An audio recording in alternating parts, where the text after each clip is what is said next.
কাদম্বরী বসু কুলীন কায়স্থ, জন্ম তার 18ই জুলাই 1861 ভাগলপুর, 1863-তে সম্ভবত, 1883-তে 12ই জুন বিবাহ দ্বারকানাথ গাঙ্গুলির সঙ্গে। এবং তারপর তিনি কি করলেন, মেডিকেল কলেজে 1884-তে ভর্তি হলেন। অসাধারণ পড়াশোনায় ভালো, অসাধারণ বাগ্মী। স্কটল্যান্ডে গেছিলেন পড়াশোনা করতে।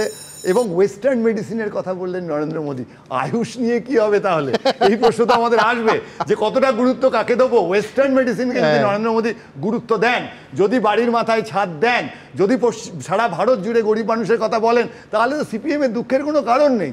100 দিনের প্রকল্প যদি ভালোভাবে চালান, এই জায়গাটা অত্যন্ত গুরুত্বপূর্ণ। এবং একই সঙ্গে বিষ্ণুদে 18ই জুলাই 1909 তাঁর যে কবিতা, সেইখানেই যেখানটা শেষ বলতে হবে, বাঙালি আবেগের যে ডিভিডেন্ড তৃণমূল এবং বিজেপি তো নেওয়ার চেষ্টা করছে, এই ডিভিডেন্ডটা, জনসমুদ্রে জেগেছে জোয়ার, হৃদয় আমার চড়া, চোরাবালি আমি দূর দিগন্তে ডাকি, কোথায় ঘোড়া সওয়ার।